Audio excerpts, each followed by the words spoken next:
When you grow old, silently cut off 5 types of people. As we grow older, life brings clarity. The hustle and noise of youth quiet down, and the preciousness of peace becomes undeniable. For those of us in our golden years, our focus shifts toward preserving our health, joy, and purpose. We realize that our energy, now more precious than ever, should not be spent on those who drain it or disrupt our peace. Life is too short, and the years ahead are meant to be lived with grace, dignity, and fulfillment. If you want to protect your peace as you grow older, it's important to make wise decisions about the people in your life. Some relationships bring light and love, while others weigh you down like a heavy anchor. This isn't about anger or resentment. It's about making a quiet, thoughtful choice to prioritize your well-being. Here are 5 types of people to silently cut off as you embrace the next chapter of your life. If you enjoyed this video, give it a thumbs up. Don't forget to subscribe and turn on notifications so you never miss an update. 1. The constantly negative. As we grow older, our perspective on life deepens. We've weathered storms, celebrated triumphs, and found meaning in moments both grand and small. We've learned to appreciate the serenity of a quiet morning, the joy of a kind word, and the beauty of life's simplicity. Yet, amidst all this, there are those who cannot or will not see the light. They dwell perpetually in shadows, finding fault with the world and dragging others into their storm of negativity. These are the constantly negative people, and their presence can be more destructive than we often realize. Negativity is not just an attitude, it's an energy that seeps into the spaces around it. A negative person isn't merely complaining, they are shifting the atmosphere of every room they enter, pulling focus away from solutions and joy and planting seeds of doubt and dissatisfaction. When you spend too much time in their presence, their outlook begins to affect you, even if you don't notice it at first. Their cynicism may start to creep into your thoughts, making you question the goodness of life or your ability to find happiness. Over time, this persistent exposure can wear down even the most resilient spirit. But why is it so easy to let them stay? Perhaps it's because their negativity disguises itself as a plea for understanding or as realism. They claim they're not being negative, they're just telling it like it is. Yet, there's a profound difference between realism and pessimism. Realism acknowledges challenges while still leaving room for hope and possibility. Pessimism closes every door, dims every light, and sees every effort as doomed before it begins. As you move into the later chapters of your life, ask yourself, do you really have time for this kind of energy? You've spent decades overcoming obstacles and finding meaning in both joy and hardship. You've earned the right to peace, to relationships that add to your life instead of taking from it. Every hour spent with someone who focuses solely on what's wrong is an hour you could be investing in the beauty of what's right. Cutting off negative people doesn't have to be dramatic or unkind. In fact, the most powerful acts of self-preservation are often the quietest. Step back gently, let the connection fade, and redirect your energy to those who uplift and inspire you. Surround yourself with people who see life's challenges as opportunities for growth, who remind you of all the goodness still waiting to be discovered. By letting go of the constantly negative, you reclaim your power to focus on the positive.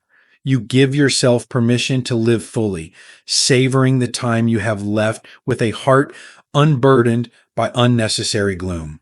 And perhaps, in your silent departure, you offer them a gift as well, a chance to reflect on their own outlook and maybe to choose light over darkness. Remember, your life is your own, and the energy you allow into it shapes your experience. Choose carefully. Choose joy. Choose peace. 2. The exploiters of kindness. Kindness is one of life's most profound gifts. It's a reflection of your heart, your character, and your desire to uplift those around you. Over the years, you've likely offered your kindness freely to your family, your friends, your neighbors, without expecting anything in return. This selflessness is a beautiful thing, a legacy of love and generosity. But as time goes on, you may have encountered those who don't see kindness as a treasure to be cherished, but as a resource to be exploited. The exploiters of kindness are subtle at first. They present themselves as people in need, and because you have a giving heart, you naturally want to help. Perhaps they lean on you for advice, assistance, or emotional support, and you gladly offer it. But over time, you begin to notice a pattern. They ask, but they rarely give. They take, but they seldom show gratitude. And when the tables turn, when you are the one in need, they are suddenly absent, too busy, or full of excuses. What makes this so painful isn't just the imbalance, it's the feeling of being unseen, unappreciated, even used. You wonder how someone could look at your generosity and not feel compelled to give something back, even if it's as simple as a heartfelt thank you or a small act of kindness in return. Yet, these individuals often see your giving nature as a well that will never run dry, a resource they can tap into whenever it suits them. It's natural to feel conflicted. After all, kindness is such an integral part of who you are. The thought of withholding it, even from those who don't deserve it, can feel uncomfortable, even wrong. But here's the truth: kindness without boundaries isn't kindness, it's self neglect. Giving endlessly to those who only take doesn't make you a better person. It makes you a person who is slowly drained of energy, joy, and peace. At this stage in your life, your resources, time, energy, emotional capacity are more precious than ever. You've spent decades pouring into others, and now you deserve relationships that pour back into you. Cutting off those who exploit your kindness isn't an act of cruelty, it's an act of wisdom. It's recognizing that your kindness is too valuable to be wasted on those who don't respect it. This doesn't mean you stop caring. You can still wish them well, still hope for their growth, but from a distance. It's about shifting your focus to the relationships that are mutual, balanced, and life giving. These are the people who see your kindness for what it is, a gift, and who respond with gratitude, respect, and a desire to give back in their own way. When you silently step away from those who take advantage of you, something remarkable happens. You feel lighter, you feel stronger, and you start to see your kindness as the treasure it is, a treasure that should only be shared with those who truly value it. Remember, your kindness is a reflection of your heart. Protect it, honor it, and share it wisely. You deserve relationships that nourish your spirit, not ones that drain it. Letting go of those who exploit your kindness isn't just an act of self preservation, it's a way of creating space for people who will cherish and reciprocate the love you so freely give. 3. The disrespectful. Respect is the foundation of every meaningful relationship. It's the quiet acknowledgement of another's worth, the recognition of their experiences, their boundaries, and their voice. By the time you've reached this stage of life, you understand just how vital respect is, not just from others, but for yourself. You've lived too long and learned too much to tolerate anything less. Yet, there are still those who fail to see the value in respect, who dismiss it as unimportant, and who treat you as though your years of wisdom, sacrifice, and experience count for nothing. Disrespect isn't always loud. It doesn't always come with shouting or outright confrontation. Sometimes it's in the subtle ways people dismiss your opinions or ignore your boundaries. It's in the patronizing tone or the rolled eyes when you share a thought.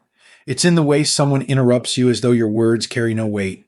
And over time, this quiet erosion of respect begins to take its toll. It leaves you questioning, do they see me? Do they value me? The truth is, no one has the right to make you feel small. Your life, with its joys and struggles, has shaped you into the person you are today, a person deserving of respect, not just for what you've done, but simply for who you are. When someone doesn't respect you, they reveal more about themselves than they do about you. Their inability to honor your worth speaks to their own shortcomings, their own insecurities, or perhaps their inability to recognize the value of others. The hardest part of encountering disrespect is deciding what to do about it. For many of us, the instinct is to try harder, to explain ourselves, to prove our worth, to hope that if we just say the right thing, the other person will finally see us for who we truly are. But here's the hard truth. Respect isn't something you can demand or earn through effort. It's something that either exists or it doesn't. And if it doesn't, no amount of convincing will change that. At this point in your life, your energy is too precious to spend trying to win the respect of someone who refuses to give it. Letting go of the disrespectful isn't about anger or revenge. It's about quietly stepping back and protecting your peace. You don't owe anyone an explanation for choosing to value yourself. You don't need to justify why you deserve to be treated with dignity. Walking away from disrespect doesn't make you unkind or cold. It makes you wise. It shows that you understand the value of your time, your energy, and your heart. It sends a message, not just to the person you're stepping away from, but to yourself. I am worth more than this. When you distance yourself from disrespectful people, something powerful happens. You create space for relationships that uplift you, for people who see your worth without needing to be convinced. You find yourself surrounded by those who honor your boundaries, who listen with intention, and who treat you with the dignity you've always deserved. And perhaps the greatest gift of all is what you give yourself. When you refuse to accept disrespect, you reinforce your own self-worth. You remind yourself that you are not defined by the way others treat you, but by the way you choose to treat yourself. In these later years, your peace and well-being are non-negotiable. Life is too short to spend it in the company of those who diminish you. Walk away with grace. Let their voices fade into the background as you move toward people and experiences that reflect the respect you have for yourself. You've earned it. You deserve it.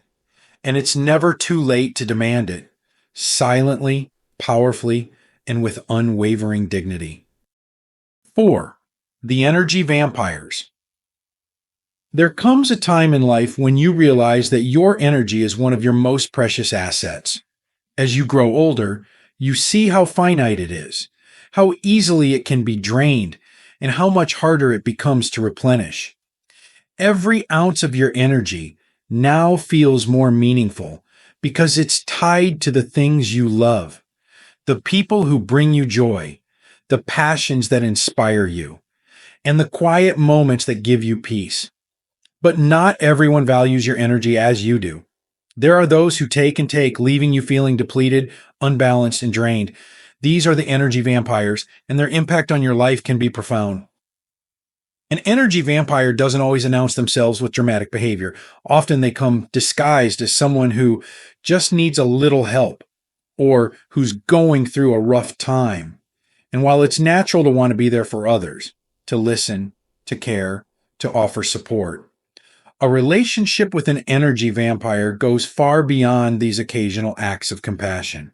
With them, it's never a season of difficulty. It's a constant demand. Their problems become your problems. Their chaos spills into your peace, and their needs always seem to outweigh yours. At first, you may not notice what's happening. After all, you're a caring person. Helping others is part of who you are. But over time, you start to feel the toll. You might notice a heaviness in your chest when their name comes up, a feeling of dread before answering their calls. You find yourself exhausted after every interaction, not because the conversation was meaningful, but because it left you with nothing in return. That's the hallmark of an energy vampire. Their presence leaves you feeling more burdened than before. What makes it harder is the guilt. What if they really need me, you might think? What if no one else will help them? But here's the truth. Energy vampires don't want solutions. They want attention. They thrive on having someone to absorb their negativity, to validate their constant complaining, to be a sounding board for their endless troubles. And if you let them, they will take as much as you're willing to give without ever considering how it affects you. This isn't to say you should stop caring about others. Compassion is a beautiful thing, and there will always be moments when someone truly needs your support. But there's a difference between helping someone who is genuinely struggling and being a constant emotional reservoir for someone who refuses to take responsibility for their own life. Healthy relationships are built on balance, on give and take, on mutual care and respect. When that balance is missing, it's not a relationship, it's a transaction, and you're the one paying the price. So what can you do? It starts with boundaries. Boundaries aren't about being harsh or unkind. They're about protecting what matters most. It might mean saying no to a phone call when you're not in the emotional space to handle it. It might mean redirecting the conversation when it turns into another venting session. And sometimes it means stepping back entirely, letting the relationship fade into the background of your life. This isn't an easy decision, especially if the energy vampire is someone you care about deeply. But remember this, you cannot pour from an empty cup. You cannot be the best version of yourself, kind, loving, patient, if you're constantly running on empty. By protecting your energy, you're not just taking care of yourself. You're ensuring that the love and care you do give come from a place of fullness, not exhaustion. When you step away from energy vampires, something incredible happens. You feel lighter, as though a weight you didn't even realize you were carrying has been lifted. Your mind becomes clearer, your emotions steadier, and your capacity for joy greater. You find yourself with more time and energy to spend on the people and activities that truly matter. And most importantly, you rediscover the power of your own presence, the ability to walk into a room, into a conversation, into your own life, feeling whole and unburdened. Your energy is a gift. It's the fuel for everything you do, from the small moments of joy to the big acts of love and connection. Protect it fiercely, share it wisely, and never feel guilty for stepping away from someone who doesn't respect its value. In this season of life, peace and balance aren't luxuries, they're necessities. And by letting go of the energy vampires, you create space for a life that reflects the serenity, fulfillment, and meaning you've always deserved. 5. The competitor. In the later chapters of life, friendships should feel like a sanctuary, safe, supportive, and filled with joy. After all, you've weathered life's ups and downs, and your relationships should now serve as sources of comfort and connection, not contention. Yet, even in these years, there can be individuals in your circle who quietly see your successes not as moments to celebrate, but as challenges to outdo. These are the competitors, and their subtle rivalry can transform even the closest bonds into silent battlefields.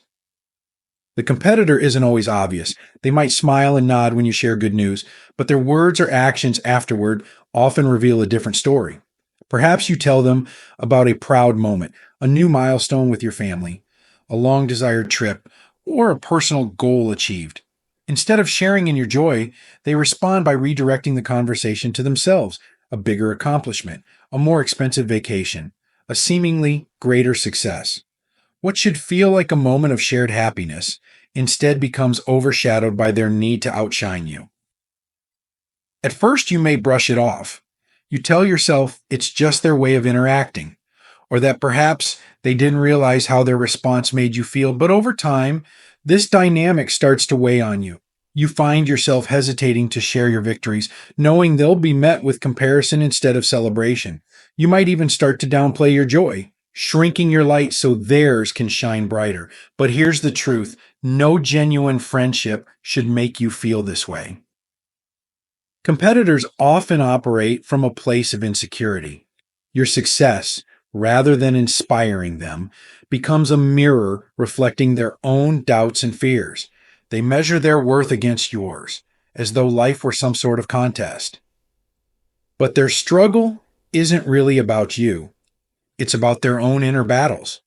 Yet, their need to compete creates ripples that affect you, turning moments of joy into subtle power struggles and slowly eroding the trust and ease that should define your relationship. Friendship is meant to lift you up, to remind you of your worth on the hard days and celebrate your victories on the good ones. When you're constantly navigating someone else's jealousy or rivalry, that bond loses its strength. Over time, it can even cause you to question your own achievements, planting seeds of doubt where there should be only pride. You don't need to carry the burden of someone else's insecurity. You don't need to downplay your light to make them feel more comfortable in their shadows. True friends will cheer for you wholeheartedly, seeing your success as something to be celebrated, not as a threat. They'll remind you that there's room for everyone to shine, that life isn't a competition but a journey meant to be shared with love and support. So what do you do with the competitor? The answer isn't about confrontation or accusations. It's about quiet, deliberate choices. You don't have to announce your decision or explain your feelings.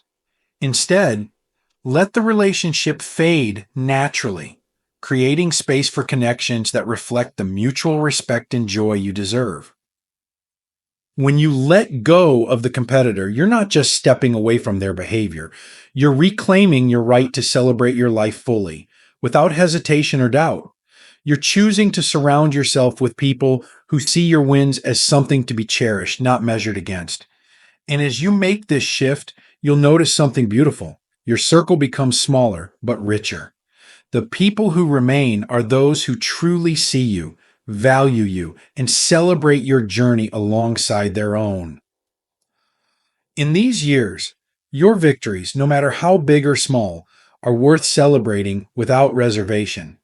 You've worked hard, loved deeply, and lived fully, and every milestone deserves to be met with joy. By stepping away from the competitor, you affirm your own worth and create space for the kind of relationships that uplift and inspire you. Letting go doesn't mean bitterness or rejection. It's an act of grace for them and for yourself. It's a quiet declaration that you're choosing peace over rivalry, connection over comparison, and authenticity over pretense. Life is too short for silent battles. Surround yourself with those who remind you of the beauty in sharing victories, not competing for them. Celebrate freely, live fully, and let your light shine without fear. You've earned that freedom, and you deserve the joy it brings. Embracing the freedom of peace. Peace is a gift we come to cherish more deeply with age. It's not just the absence of conflict, but the presence of harmony, a quiet, steady sense of being aligned with who we are and what truly matters. As life unfolds, we realize that peace is not something handed to us by others. It's something we create and protect within ourselves. It is the culmination of a life lived with intention, a reward for the years of lessons learned and battles fought. But peace is also fragile. It can be disrupted by chaos, by unnecessary drama, by the weight of others' expectations or negativity. As you grow older, you see with startling clarity how precious your time and energy are. The days ahead are not infinite, and every moment spent wrestling with turmoil is a moment taken from joy, from rest, from meaningful connection. At this stage in life, embracing the freedom of peace becomes not just a choice, but a necessity. The freedom of peace begins with letting go of people, situations, and patterns that no longer serve you. This isn't about anger or resentment. It's about wisdom and self-preservation. You've seen enough of life to understand that not every relationship is meant to last forever. Some people were only meant to accompany you for a season, And when their presence begins to weigh you down instead of lifting you up, it's time to release them. Letting go doesn't diminish the love or kindness you've shown. It honors the person you're becoming. In letting go, you make room for what truly matters. You create space for relationships that are life-giving, for moments that bring joy, and for the quiet beauty of simply being. Peace doesn't thrive in cluttered spaces, whether that clutter is physical, emotional, or relational. By stepping away from what drains you, you open the door to the things that nourish your spirit and bring clarity to your life. This freedom also requires courage. It means standing firm in your boundaries, even when others don't understand. It means valuing your own well-being over the need to please everyone around you. And most of all, it means trusting that the choice to protect your peace is an act of love, not just for yourself, but for the people who truly care about you. When you're at peace, you're able to give the best of yourself to those who matter most. There's a quiet power in solitude, a kind of strength that can only be found in the stillness of your own company. Many fear being alone, equating solitude with loneliness. But the truth is, peace often blooms in those quiet moments when you're free from the noise of the world. It's in those moments that you reconnect with yourself, with your values, your dreams, and the person you've always been beneath the distractions of life. Solitude doesn't take away from your life, it enriches it, grounding you in the freedom to live authentically and intentionally. When you embrace the freedom of peace, life begins to feel lighter. The burdens you once carried, whether they were relationships that no longer served you, obligations that drained you, or thoughts that held you back, start to fall away. You find yourself moving through your days with a sense of clarity and purpose, focusing on what truly matters and letting the rest fade into the background. This is not to say the journey to peace is easy. It takes time, reflection, and often a willingness to make hard choices. But as you walk this path, you begin to realize something profound. Peace isn't the absence of challenges, it's the presence of resilience. It's knowing that no matter what comes your way, you have the strength to protect your heart, your energy, and your purpose. In the freedom of peace, you discover the joy of simplicity, a conversation with a dear friend, the laughter of grandchildren, the beauty of a sunset. These moments become brighter, more vivid, because they are no longer overshadowed by unnecessary noise. You learn to savor life's quiet pleasures, to find gratitude in the present, and to live each day with a sense of fulfillment. Peace is not just a gift you give yourself, it's a legacy you leave behind. By choosing to live with intention and grace, you inspire others to do the same. Your children, your friends, and those who look up to you see the strength it takes to prioritize what matters and the joy that comes from living in alignment with your values. Embracing the freedom of peace isn't about perfection or always having it together. It's about creating a life where the things that matter most are given the space to thrive. It's about walking forward with courage, letting go of what no longer serves you, and trusting that the journey ahead is filled with possibility. As you choose peace, you choose freedom, the freedom to live fully, to love deeply, and to experience the richness of life without the weight of unnecessary burdens. And in that freedom, you find not just the life you've earned, but the life you've always deserved. Final thoughts. Your golden years are a time for reflection, growth, and living with intention. Cutting off these 5 types of people doesn't mean you stop caring. It means you start caring more about yourself. It's a decision rooted in wisdom, self-respect, and a commitment to living fully. Let go of what doesn't serve you. Embrace the peace and purpose you've worked so hard to achieve. The journey ahead is yours to shape, and with the right people by your side, or in the quiet strength of your own company, you can live these years with the grace and fulfillment you deserve. These lessons are meant to inspire you to live fully and authentically. Now, I'd love to hear from you. Take a moment to reflect and share one thing you've learned and plan to apply in your own life. Let's support each other on this journey toward embracing these truths. If you enjoyed this video, please leave a comment with 1. If not, feel free to comment with 0. Your feedback means a lot to us. Don't forget to like, share, and subscribe to our YouTube channel for more content like this. Thank you for watching, and here's to living life on your own terms.